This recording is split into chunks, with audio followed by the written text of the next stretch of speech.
this film is about the layers of you and I and our identities, right?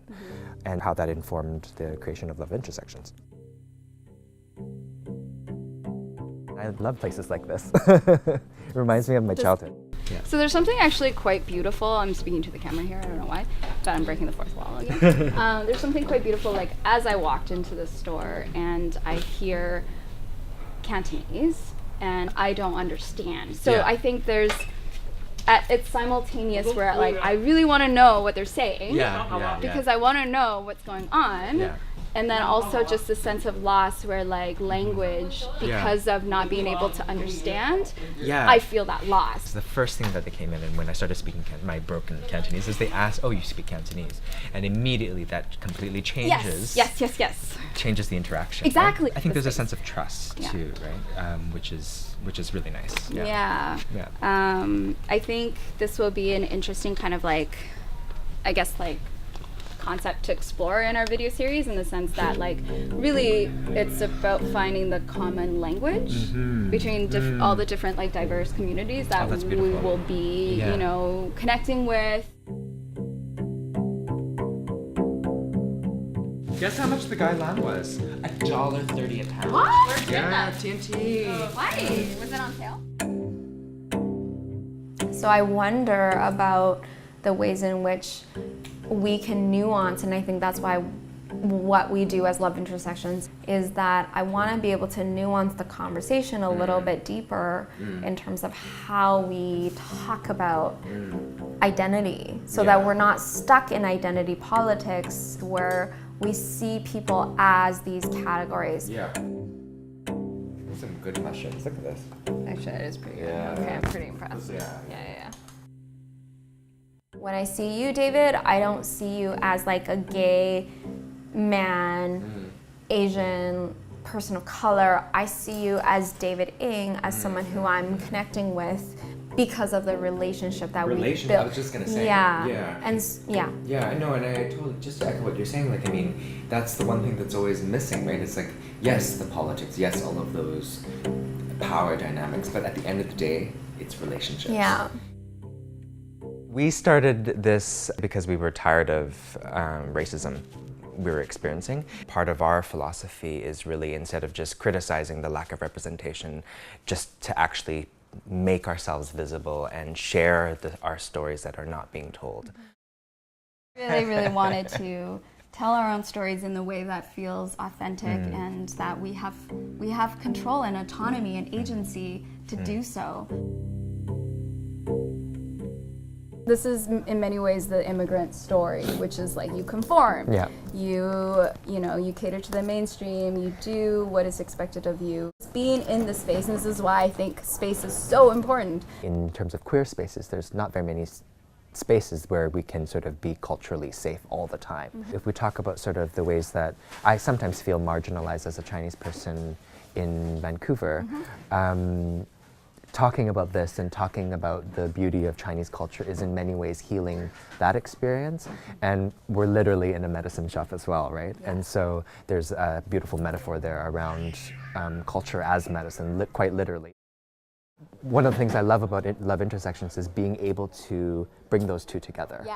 And so I'm not just sort of growing in my queer life and my Chinese life separately as a binary, but actually sort of bringing those intersections together. Oh my gosh, because we're so cheesy. So cheesy. You and I really sit down and get to the heart of what that work needs to be done in that very moment. This 6-part episodic series will really just be kind of capturing that journey that we'll be embarking on to find these untold stories. I want to use this opportunity for you and I to like really, have fun, and also to queer, because we're definitely queer, and we're definitely not a couple. Oh my God. When I think about Love Intersections, because you and I really had this creative vision, it's really the people around us who have made it possible for us to collaborate with. Really, it's about like partnership and collaboration. Like with your friends and family, you grow in different stages with them and you evolve with them. So in many ways, Love Intersections is about evolving ourselves with other people. I love that. It's sort of like the common theme of actually the core philosophy of Love Intersections is around finding a common language, right? And that's why we called it Love Intersections, is because love is a common language and love is the thread through, I think, everything that we want to do.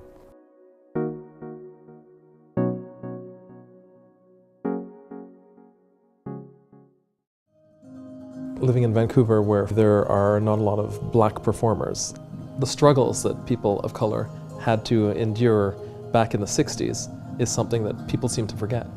And they would have to go to the grocery store to get cocoa powder to do her makeup. So one of the things that I like to do for a queen that I've never worked with before is give a piece of jewelry. So I put out a few pieces for you now, and please select the piece that you'd like to have. That way you'll always remember me. So sweet.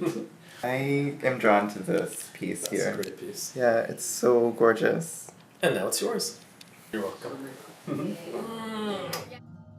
You've been doing this for, you said, over 20 years. Yeah. Like, that's incredible. And I think there's so much that I owe to that.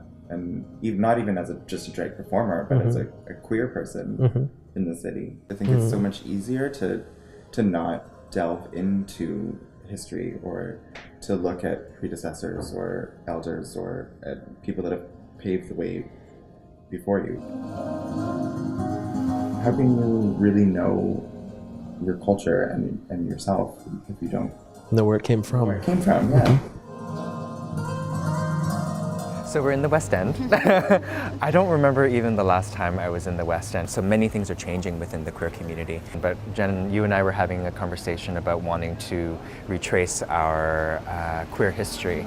Yeah, excited to go check out the queer archives.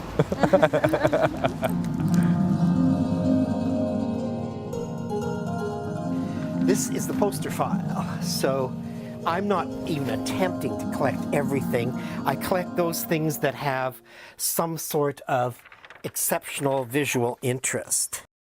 I'm 71 years old. I went to university in the University of Alberta in the mid-60s when the universities were burning, and there was the civil rights movement in the States, the women's movement. People were demonstrating, and they were spending their evenings making picket signs, and they were having rap sessions, and they were writing manifestos. There was just this fertile activity and this huge sense, onrushing sense of hope that we were going to change the world somehow. I'm a librarian by profession and a historian by avocation, and one of the things that very quickly began to bother me was that we were all so busy doing all this stuff. Nobody was actually taking note of what was happening. The onrush of something new, and then they'd move on to the next thing and on to the next thing. Nobody's filing away our story, and we're claiming that we are going to rewrite history. The experience of gay people is that we have been written out of history. My responsibility as an archivist is not to decide you're in and you're out. And it isn't legitimate for a gay archives to be writing other people out of history. The gay media, who are the only people reporting on us, are white, middle class, male, and they are reflecting very much the experience and worldviews of those people. So I made a conscious choice right from the beginning that we had to be covering women, senior citizens, youth, ethnic minorities, religious minorities, alternate expressions of sexuality, so that where materials are generated and where activity is occurring and where organizations are being found, that that's being brought into the archives so that the story is fuller than just white, middle class gay men. Hi, you're here.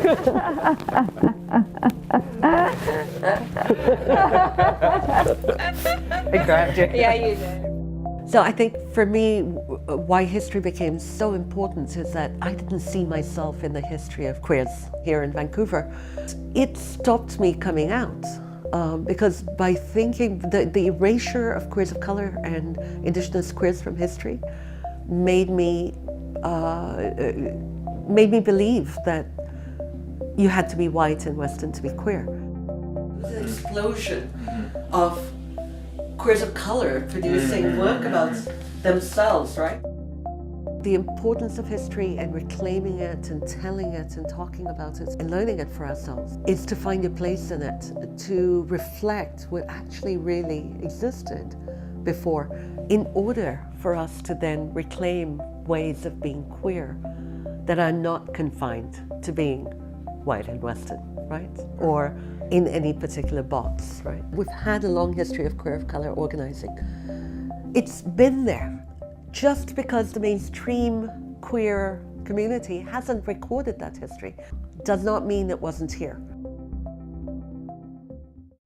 What is it like organizing in a city like Vancouver? I mean, it's really challenging, of course.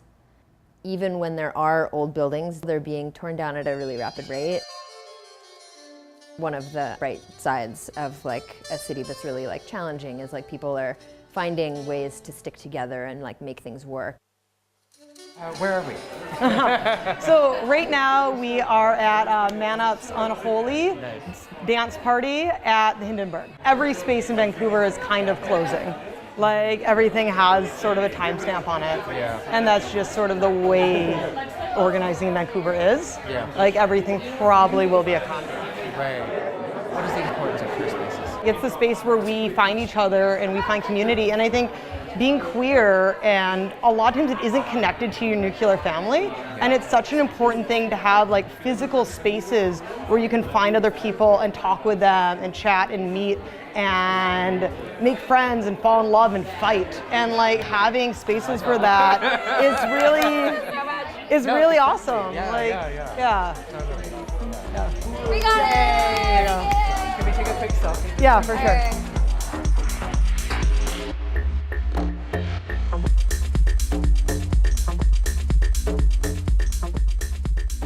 One of the reasons why I think queer dance parties are a really, really necessary space is because we need a place to get sweaty and dance it out. There are no places. Vancouver is a no fun city.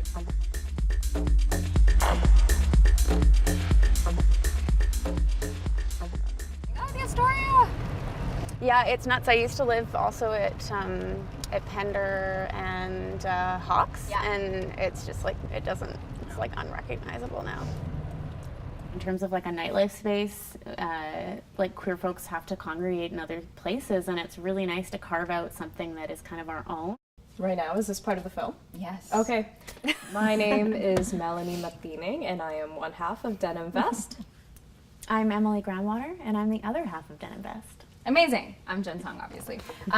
So there are literally no clubs or bars anymore in the city that are for women or non-cisgendered men or like the gay scene. And we don't necessarily have a physical venue completely, like Red Gate is kind of we've been here the whole time, but to have something that is a little more consistent and that community can kind of like depend on a little bit more, that's important. Red Gate is one of the very few spaces that exist where it is accessible and it's a profit share model. It's run collectively and they are in solidarity with so many different types of communities and movements that are happening, you know?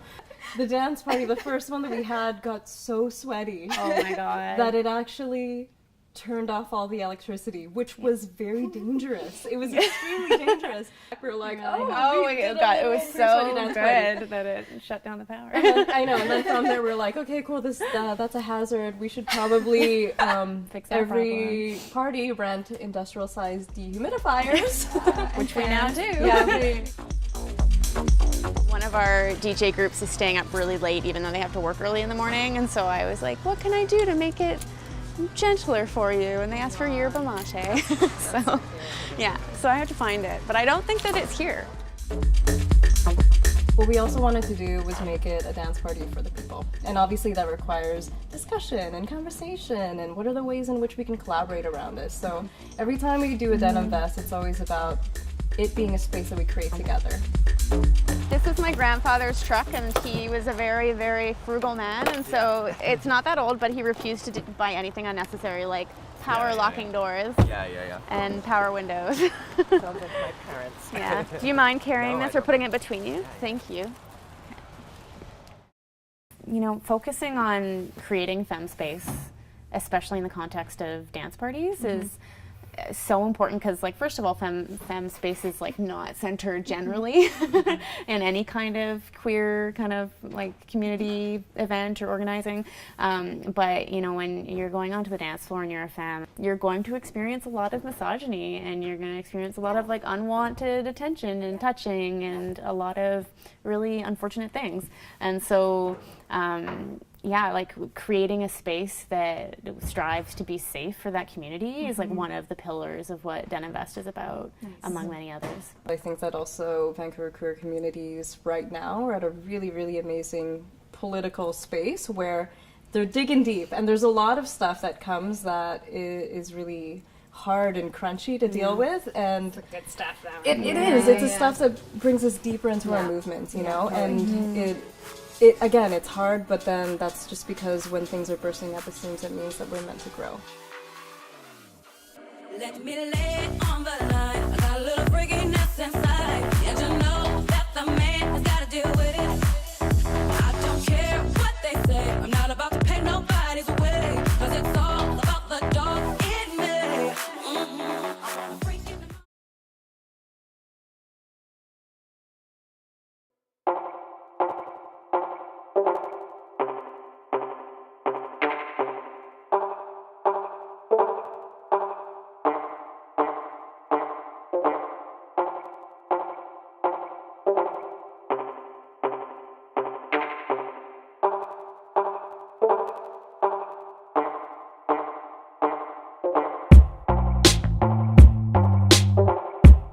Today we're sporting some dodgeball.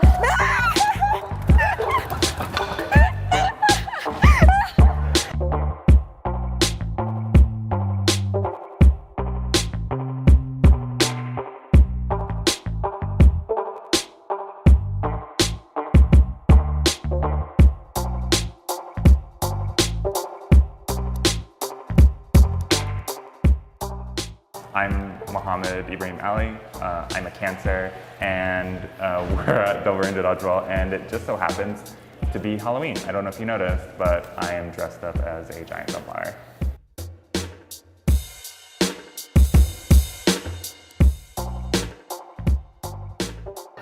When I first got into, came to Vancouver as like a young queer Egyptian, like right off the plane, it was kind of like, woo! There's a lot of like parties and a lot of bars that and that's how I engaged with queer folks in the city. But that was really the only way that I managed to meet people and to sort of come into Dodgeball and sort of have this sober space and space that isn't sort of surrounded or built around drinking or partying. It kind of lets you interact with people in a different way and add the clarity of the adrenaline rush of avoiding getting hit in the face with a foam ball. You can build pretty solid connections. Sports were a nightmare for me as a kid. So it's something that I was really scared of, something that I really hated, something that I dreaded. And it kind of kept me quite sedentary as a teen. So moving into sports in general as a queer person is daunting. And then moving in as a racialized queer person can also add a bunch of other complications.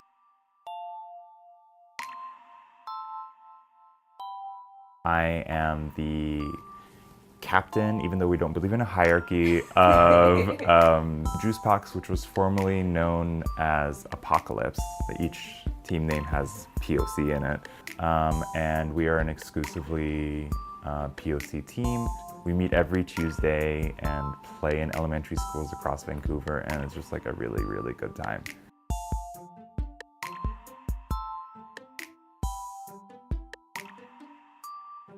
the experience of like wanting a POC only space is kind of something that only happened after I moved to Vancouver. It's something that kind of developed through being here and sort of like integrating into like North American and Canadian culture, and sort of like understanding how like racialized folks kind of move through spaces, and how how I felt I was being perceived.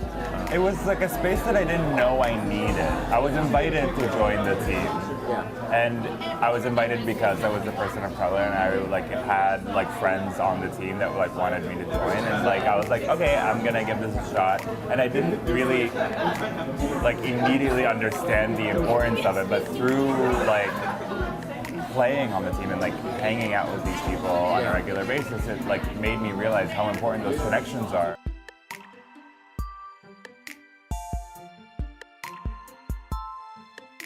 Because as much as like Egypt is like in some ways diverse, the base society presents itself as quite homogenous. So like it's mostly Muslim, it's mostly Arab. So it was an interesting jump to go from like New York, where we're trying to figure out who we are, and then going to Egypt, where I was like told exactly who I am. You're a Muslim like boy who like should act and behave and know these things. And then to sort of like escape that in some ways, to come here to Vancouver and sort of like try and get rid of all that, maybe piece something together. And then while I'm doing that, also dealing with sort of like the racial perceptions of my body. Yeah. Yeah, you can just call it racism. Yeah. The R word. Having a POC-only team sort of helps cushion some of those things that might make people a little bit nervous, or some of those things that might make people a little bit uncomfortable, and sort of help sort of like connect people too, because like Vancouver is a big city and sometimes a cold city, and sometimes you need a little push to help people make friends.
Okay, so www.loveintersections.com.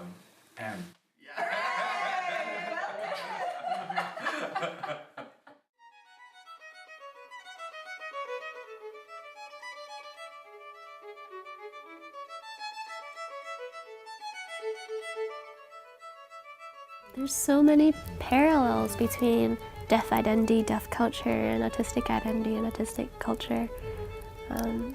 I would view autism to be something you can take pride in, something that I can be proud and say, well, I'm autistic, that's part of my identity. It influences who I am and how I see the world. To pass as neurotypical in a neurotypical world gives you advantages. And this is where I see a lot of queer parallels.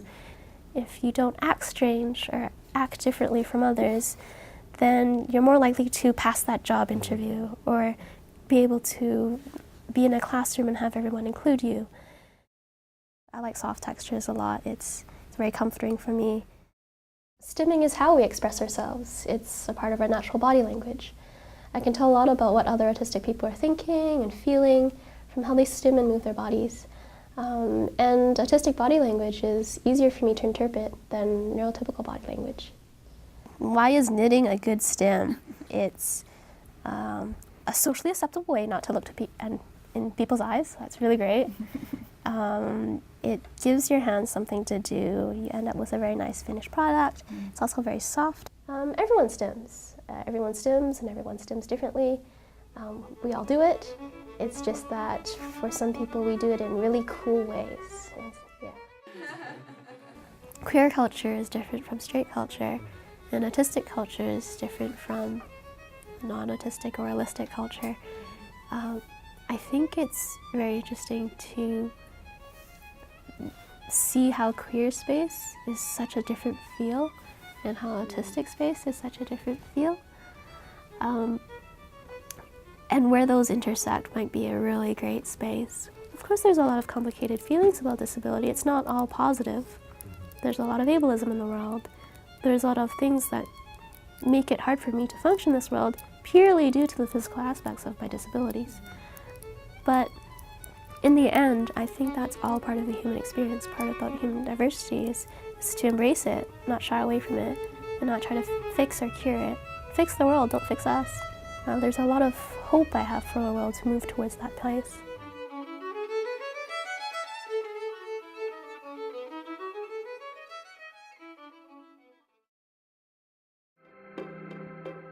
Just we do were it there. really gay in these photo shoots. No, some. No, show the other ones. Yeah, this. Oh, that one. He wanted to put that on the on the walls everywhere. We're planning a lifetime together. One of the things that we wanted to do is just to experience the life of having a child and you know, become parents. Baby, you just want me to watch these, right? Yeah, I need to rinse it. 2 heads is enough, right? That's a lot.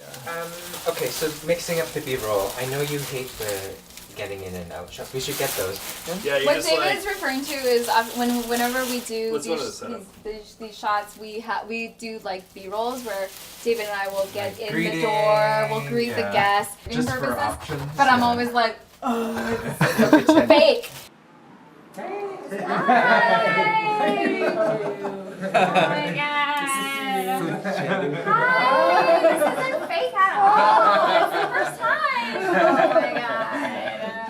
I think there's because of our different backgrounds, we're gonna collide on a lot of things, like collide with what? With a lot of things. Such as what? Because we have different. No, because I don't know. I think we're trying to kids to have spicy food. Yeah, and I'm not. I can't. Really bland.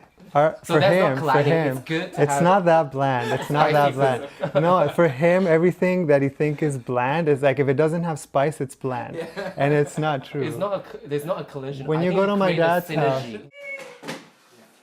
This is so good. She was so uncomfortable. Wow. She's like, "Oh no, this is not." I'm gonna try to speak, my broken languages to the kids because I think we live in Vancouver, which is so so diverse. So, and I will make sure that he speaks Spanish to the kid, because I think it's just cool to learn other languages, not just the English.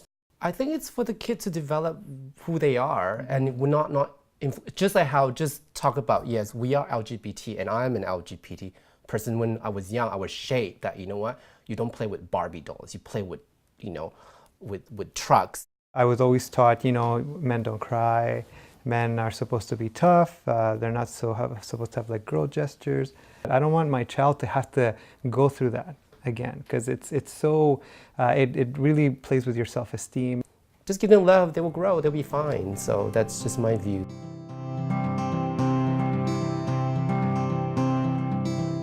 Just carrying a baby and then birthing a baby and then staying awake all night with a baby, you have no concept of that until you do it. And then you do it, and then you think back to my mom, and I'm like, holy moly, she was 22 or 23 years old doing that? Wow. So yeah, a lot of kind of a whole new perspective of how much she gave to get you to where you are, which is pretty, the sacrifices, yeah. So now I can see my mom has 2 best gifts in the world, so you know, you can imagine. And then now she's got Mio, and she's like, wow! Tomorrow he has Here, or you can actually get toys. Yeah, there's like, he loves the shaky things now, like loves them. I grew up without a mother, and I think a lot of what I did with Haifa and David is compensate for the fact that I didn't have a mother. So Haifa often says to me, you're smothering me, you're smothering me. And it's because this is my only way of showing my love, because that's how I know how to do it. The only regret I say to myself all the time is I wish I spent more time with them when they were younger. But that was tough, because we were in a survival mode. So we had to work to provide with them. And I never forget, Haifa one time said to me, I wish you could just stay at home, so when I come home from school, I find you at home. I remember that. You remember? And I looked at her and I says, I can't do that. She goes, well, other moms can do that. I said, but we are in a different financial situation. Which one's your favorite, Mama? Did you see him in this yesterday? Wasn't this the cutest thing? Yeah. This is from Sweden. I like this one a På lot. svenska, Lisa. På But this is svenska. nice. I think she loses 20 years on her face when she sees him. She just becomes that, like, yeah, she literally turns into a 30-year-old. She's so radiant. Yeah. The first photo of me and Mio, I look like I'm exhausted and been put through the ringer. I'm like, oh, he's here. Do you have a burp that you need to get out? Does the baby have a burp?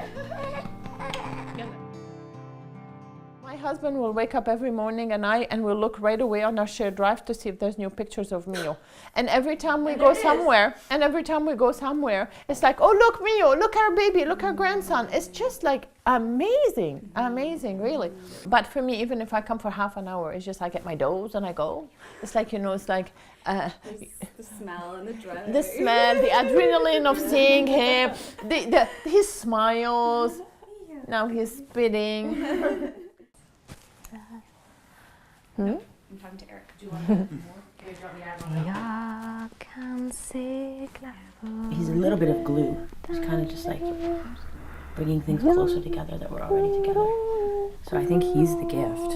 I really think he's the gift.